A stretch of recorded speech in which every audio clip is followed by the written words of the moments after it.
जय हिंद साथियों, स्वागत है आप सभी का आपके अपने यूट्यूब चैनल MS इंग्लिश में। गाइस, आज हम डिस्कस करेंगे हिंदी व्याकरण के बहुत ही महत्वपूर्ण प्रश्न जो आप सभी के लिए सभी प्रतियोगी परीक्षा के लिए बहुत ही इंपॉर्टेंट होने वाले हैं। दोस्तों, आज का हमारा तीसरा सेशन है वीडियो का, जिससे पहले हम 2 वीडियोज अपलोड कर चुके हैं। उसमें 2 वीडियोज में 45% डिस्कस कर चुके हैं। कितने? 45% डिस्कस कर चुके हैं। आज हमारा 46 से डिस्कस करेंगे। दोस्तों, वीडियो को अंत तक देखना। बहुत ही इंपॉर्टेंट प्रश्न हमने उठाए हैं आज, क्योंकि ये प्रतियोगी परीक्षा में प्रीवियस ईयर क्वेश्चन है। कौन से क्वेश्चन है? PYQ क्वेश्चन है, प्रीवियस ईयर क्वेश्चन। अधिकतर प्रतियोगी परीक्षाओं में आए हुए प्रश्न है। तो वीडियो को अंत तक देखना, और वीडियो को अंत तक देखने के बाद कमेंट सेक्शन में जरूर बताना कि आप सभी के लिए कौन सा प्रश्न समझ में नहीं आया। तो दोस्तों, आइए वीडियो को शुरू करते हैं और समझते हैं। देखिए, आज का हमारा पहला प्रश्न है 46 नंबर। निम्नलिखित में से पानी का पर्यायवाची शब्द नहीं है। तो देखिए, पानी का पर्यायवाची शब्द नहीं है। तो देखिए, बात करेंगे अम्बु। अम्बु क्या है? पानी का है। अम्बु क्या है? पानी का पर्यायवाची शब्द है।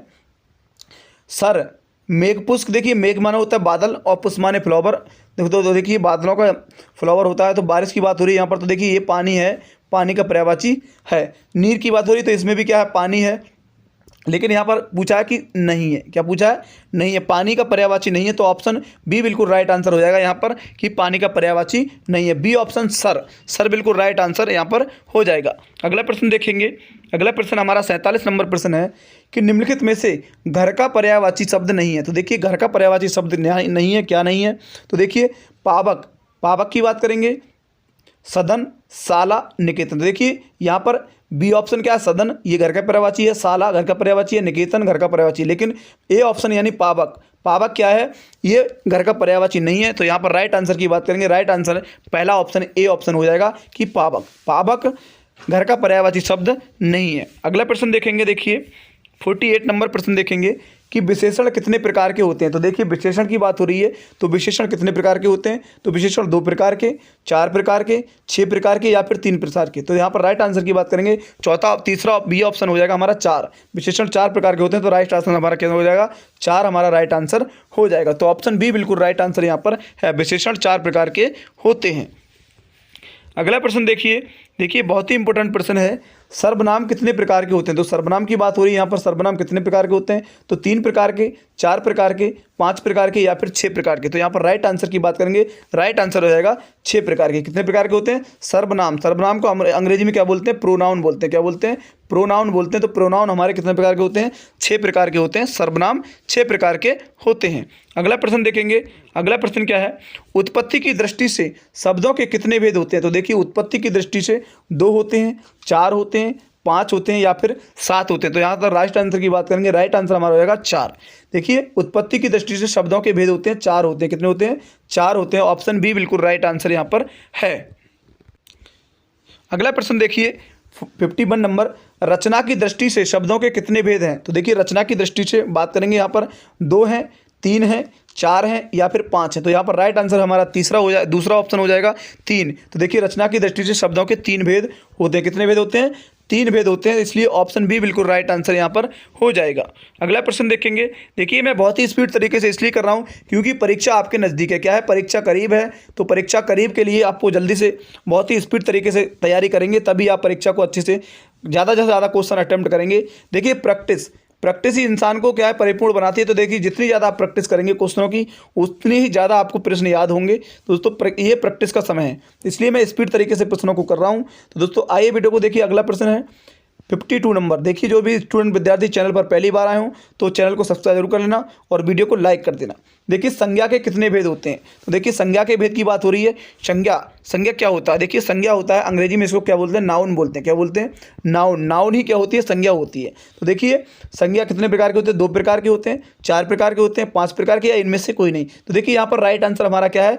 5। संज्ञा कितने प्रकार के होते हैं? 5 प्रकार के होते हैं। कौन कौन से होते हैं? देखिए, प्रॉपर नाउन एक होता है।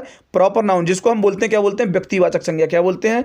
व्यक्तिवाचक संज्ञा बोलते हैं। क्या बोलते हैं? व्यक्तिवाचक संज्ञा। दूसरा होता है, ये हो गया हमारा पहला। दूसरा होता है कॉमन नाउन। क्या होता है? Common noun. इसको बोलते हैं जातिवाचक संज्ञा। क्या बोलते हैं? जातिवाचक संज्ञा बोलते हैं। ये हो गया हमारा कॉमन नाउन। तीसरा होता है हमारा कलेक्टिव नाउन क्या होता है? Collective noun. तीसरा नंबर होता है हमारा कलेक्टिव नाउन, इसके लिए हम बोलते हैं समूहवाचक, संबंधवाचक संज्ञा। क्या बोलते हैं? समूहवाचक बोल दो या फिर संबंधवाचक संज्ञा बोल दो या फिर समूहवाचक, कोई सा भी बोल सकते हैं। तो ये हमारा तीसरा हो गया समूहवाचक संज्ञा।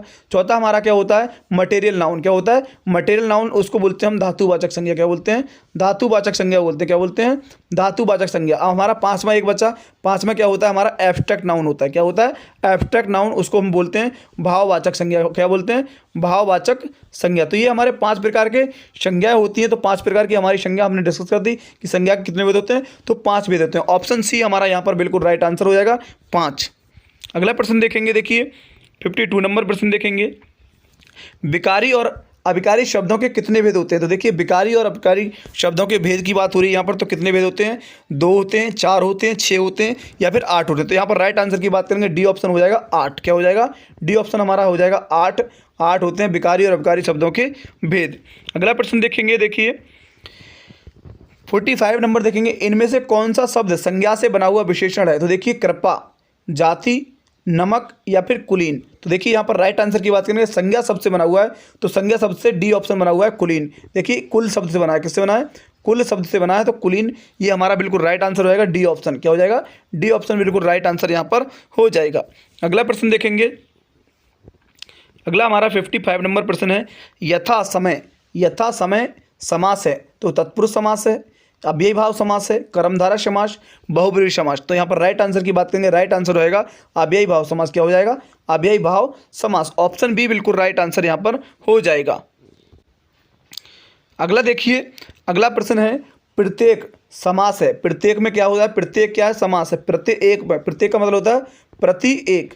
प्रति एक क्या हो जाएगा? प्रति एक। तो प्रत्येक तो द्वंद्व समास है, द्विगु समास है, कर्मधारय समास है, यहाँ पर हमारा अव्ययी भाव समास है। तो यहाँ पर राइट आंसर की बात करेंगे, राइट आंसर हो जाएगा अव्ययी भाव समास। क्या हो जाएगा?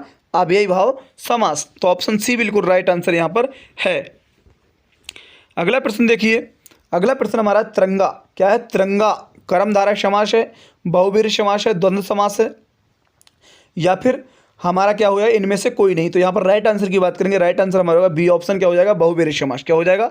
बहुब्रीहि समास हो जाएगा। तो ऑप्शन बी बिल्कुल राइट आंसर यहाँ पर है। अगला प्रश्न देखिए, अगला प्रश्न हमारा है, अगला प्रश्न है यहाँ पर कि कवि का स्त्रीलिंग रूप क्या है? तो देखिए कवि, कवि का स्त्रीलिंग रूप क्या होता है? कवि इत्री, कवि यत्री होता है, कवि याणी होता है, कब इत्री होता है या फिर इनमें से कोई नहीं। तो यहाँ पर राइट आंसर हो जाएगा सी ऑप्शन, कब इत्री। क्या हो जाएगा? कब इत्री। तो ऑप्शन सी बिल्कुल राइट आंसर यहाँ पर है, ग्रीन हो गया। देखिए कब इत्री, 58 नंबर का सी ऑप्शन बिल्कुल राइट आंसर है। अगला प्रश्न देखेंगे, सूर्य का स्त्रीलिंग रूप क्या होता है? तो सूर्य का स्त्रीलिंग होता है सूर्याणी होता है, सूरी होता है, सूरा होता है या फिर सूर्या होता है। तो यहाँ पर राइट आंसर की बात करेंगे, डी ऑप्शन बिल्कुल राइट आंसर होगा सूर्या। क्या हो जाएगा? सूर्या। सूर्य का स्त्रीलिंग रूप होता है सूर्या। तो यहाँ पर डी ऑप्शन बिल्कुल राइट आंसर है सूर्या। अगला प्रश्न देखेंगे, देखिए अगला प्रश्न हमारा है, अगला हमारा प्रश्न है देखिए कि पेड़ से फल गिरा, इस वाक्य में से किस कारक का विभक्ति है? किस कारक की विभक्ति? से की बात होती है। तो देखिए अलगाव की बात हो रही है यहाँ पर, पेड़ से फल गिरा, तो क्या हो गया? अलगाव। क्या हो गया? अलगाव हो गया। तो अलगाव किस में आता है? अलगाव किस में आता है? संबंध में आता है, अपादान में आता है, संप्रदान में या अधिकरण में। तो यहाँ कि अलगाव की बात हो रही है यहाँ पर, तो क्या हो जाएगा? पेड़ से फल गिरा, तो अपादान कारक हो जाएगा। क्या हो जाएगा?